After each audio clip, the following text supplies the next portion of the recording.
wararka ugu dambeeyay ee ka imaanaya dalalka Koonfur Afrika iyo Nigeria ayaa sheegaya in maalinta ka dambaysa uu sii xumaanayo xiriirka diblomaasiyadeed ee labadaasi dal. khilaafka labada dowladood ayaa bilowday markii dad u dhashay dalka Nigeria oo ku nool Koonfur Afrika lagu qaaday weeraro isxigxigay oo ku saleysan shisheeye nacayb. wararku waxay sheegeen in dad Koonfur Afrikaan ay si isdaba joog ah u bartilmaameedsadeen goobo ganacsi oo ay lahaayeen dad u dhashay dalka Nigeria oo ku nool magaalooyinka waaweyn ee dalka Koonfur Afrika. weerarada shisheeye nacaybka ah ee ka taagan Koonfur Afrika ayaa muddo dheer u socday si aan kala go' lahayn, waxayna dadkaasi dhaxal siiyeen dhibaatooyin waaweyn oo isugu jira dil, dhac iyo boob. weerarada dalkaas ayaa loo adeegsadaa hub, baangado iyo iyada oo marka la dhaco hantidooda lagu gubo goobahooda. dadkaas ayaa la sheegay in aysan helin nabadgelyo, cadaalad, adeegyada caafimaad ee u baahan yihiin iyo haba yaraatee wax daryeel bini'aadanimo. dadka dhibaatooyinkaas lagula kaco ayaa waxay ka kala yimaadaan dalal ku kala yaala qaaradaha Afrika, Asia iyo Yurub. dunida inteeda badan waxaa looga arkaa in dowladda Koonfur Afrika lafteedu aysan ka xumayn dhibaatooyinkaasi loo geysanayo dadkaasi aan waxba galabsan. inkastoo madaxweynaha dalka Koonfur Afrika uu shacabkiisa dhowr goor u diray fariimo liiday ku ah weerarada shisheeye nacaybka ay geysanayaan, haddana ma muuqdaan tallaabooyin lagu difaacayo dadkaas iyo hantidooda oo ay qaaday dowladda dalkaasi.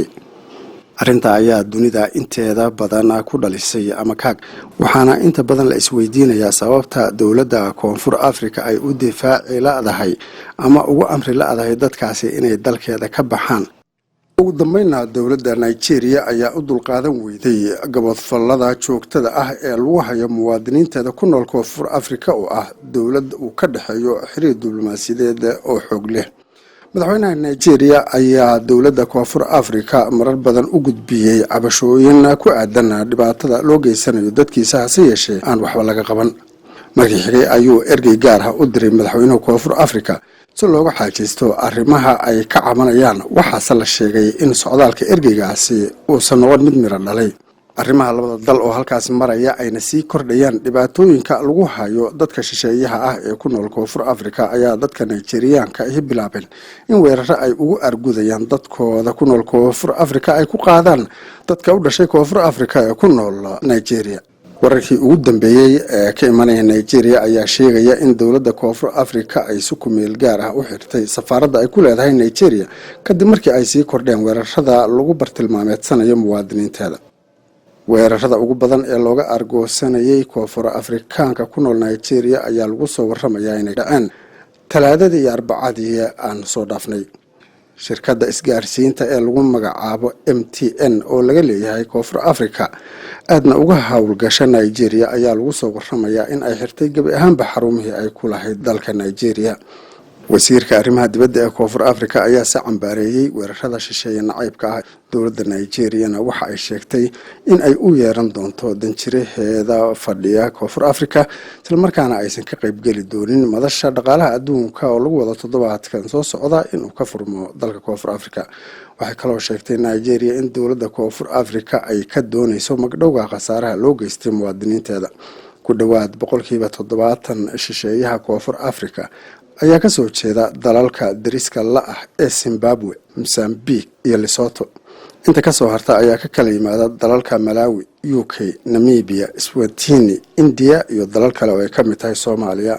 dowladda federaalka Soomaaliya ayaa iyaduna dhowr goor dowladda Koonfur Afrika kala hadashay sidii loo xakameyn lahaa dhibaatooyinka joogtada ah ee dalkeeda loogu geysto Soomaalida ku nool, hase yeeshee kama soo bixin natiijo wax ku ool ah oo sidii ayay u socdaan dilka, dhaca, boobka iyo nolosha lagu gubayo dadka u badan dhalinyarada ee ganacsatada iyo xoogsatada leh ku nool Koonfur Afrika.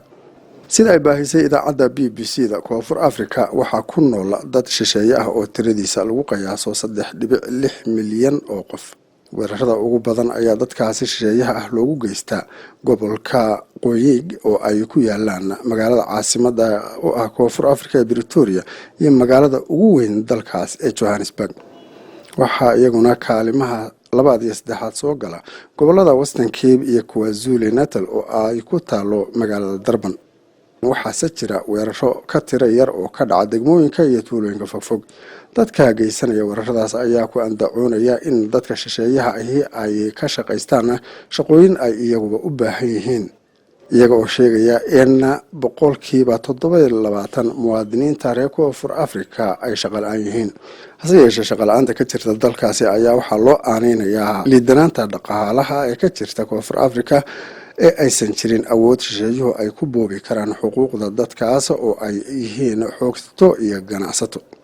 inkasta oo ciidina aysan weli qaadin tallaabooyin wax looga qabanayo gaboodfalladaas ka dhanka xuquuqda aadanaha ee ka socda Koonfur Afrika, haddana dunida oo dhan ayaa indhaha ku haysa waxa ka socda dalka Koonfur Afrika ee aan ka jirin dunida inteeda kale.